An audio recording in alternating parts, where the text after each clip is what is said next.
Hello guys, welcome to my YouTube channel. My name is Harjeet Kaur. आज हम discuss करेंगे 14 अक्टूबर 2022 की इम्पोर्टेंट न्यूज़। तो सबसे पहली न्यूज़ है, India up 6 places for reducing inequality, ranks 123 globally. हाल ही में सीआरआई की रिपोर्ट आई है। सीआरआई क्या है? Commitment to reducing inequality index 2022 अभी से रिलीज हुआ है। तो इसमें इंडिया का जो रैंक है वो थोड़ा इम्प्रूव हुआ है। टोटल इसमें जो सर्वे हुआ था उसमें 161 कंट्रीज थी, जिसमें इंडिया का रैंक है 123। तो इंडिया का रैंक जो पिछले साल से 6 प्लेसेस थोड़ा इम्प्रूव हुआ है। जो टॉप 3 कंट्रीज है वो कौन कौन सी है? फर्स्ट पे आई है नॉर्वे, देन जर्मनी और फिर है ऑस्ट्रेलिया। और ये वाली जो रिपोर्ट है, सीआरआई की जो रिपोर्ट है, ये तैयार किसने करी थी? ये बनाता है Oxfam international and development finance international. तो ये किस बेसिस पे तैयार करी जाती है? इसमें 3 मेजर एरियाज कवर किए जाते हैं। कौन कौन से? Health, education and social protection. Oxfam international जो है वो एक इंटरनेशनल प्राइवेट ऑर्गेनाइजेशन है, इंग्लैंड बेस्ड ये ऑर्गेनाइजेशन है। कब बनी थी? 1942 में बनी थी। और इसके सीईओ कौन है? इसके सीईओ है अमिताभ बहर।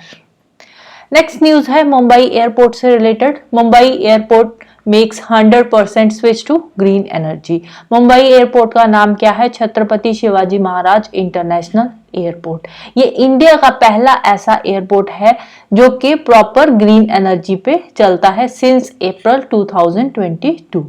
जो COP26 हुई थी, COP26 means conference of parties की जो मीटिंग हुई थी, 26 मीटिंग, वो ग्लासगो में हुई थी। तो उसमें जो हमारे प्राइम मिनिस्टर नरेंद्र मोदी थी वो भी गए थे। तो उन्होंने उस टाइम पे एक पंच अमृत स्ट्रेटेजी अनाउंस करी थी। पंच अमृत में इन्होंने अपने 5 टारगेट्स रखे थे।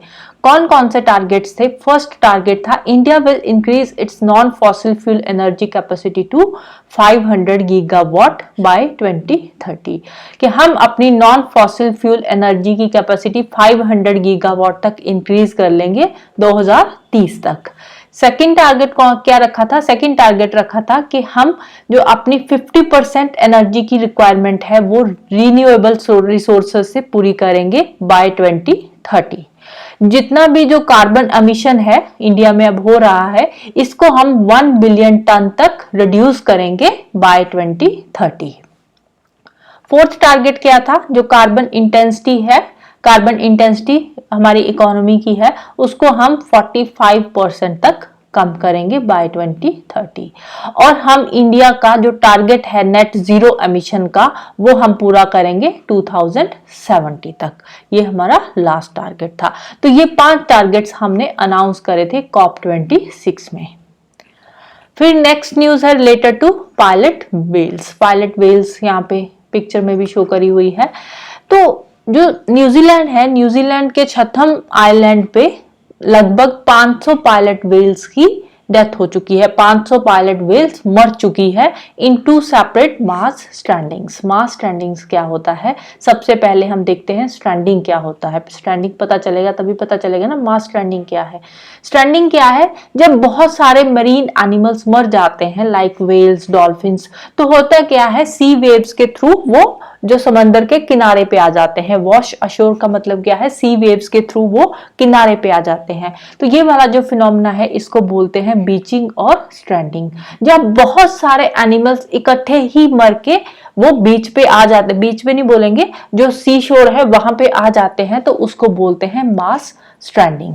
जो पायलट व्हेल्स है इसकी 2 स्पीसीज है। कौन कौन सी? एक तो है शॉर्ट फिन्ड पायलट व्हेल्स। जो शॉर्ट फिन्ड पायलट व्हेल्स है ये कहां पर पाई जाती है? ये tropical and warm temperate region में पाई जाती है।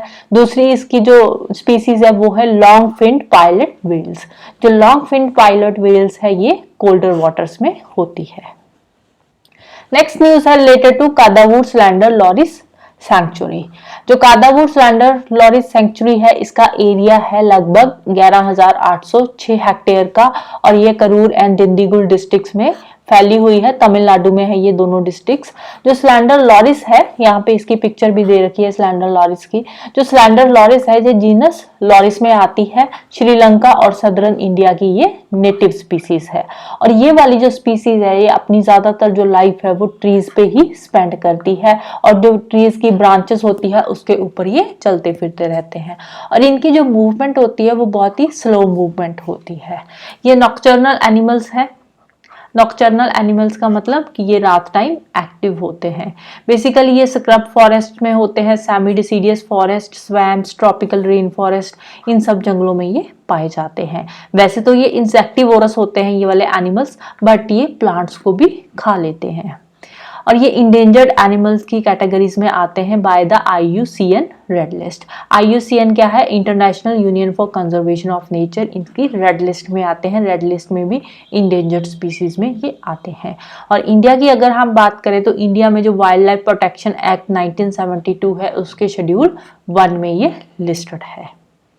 फिर नेक्स्ट न्यूज़ है हैली इंडिया समिट से रिलेटेड। हैली इंडिया समिट हुई है 2022 की, और ये वाली जो समिट हुई है ये किसने इनॉग्रेट करी थी? ये इनॉग्रेट करी थी हमारे civil aviation minister Jyotiraditya M Scindia ने। और ये वाली मीटिंग हुई कहाँ पे थी? ये हुई थी श्रीनगर में। और इसका थीम क्या रहा है? इसका थीम था helicopters for last mile connectivity. Next है एक्सरसाइज पावर एक्स 2022। ये साइबर सिक्योरिटी एक्सरसाइज है। जो एक्सरसाइज पावर एक्स है ये एक साइबर सिक्योरिटी एक्सरसाइज है, ठीक है।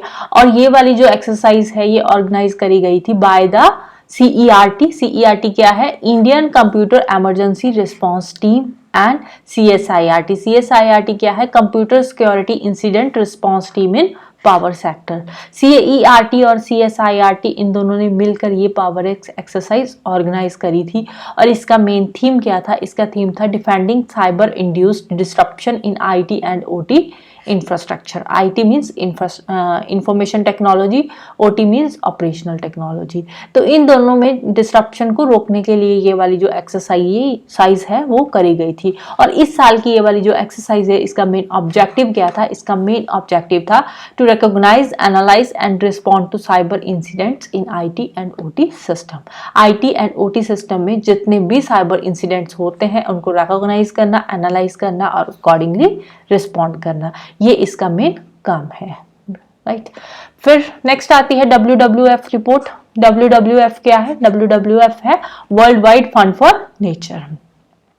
तो जो WWF रिपोर्ट आई है 2022 की, तो इसमें इन्होंने बताया है कि जो वाइल्ड लाइफ पॉपुलेशन है वो डिक्लाइन हुई है 69% बिटवीन 1970 एंड 2018।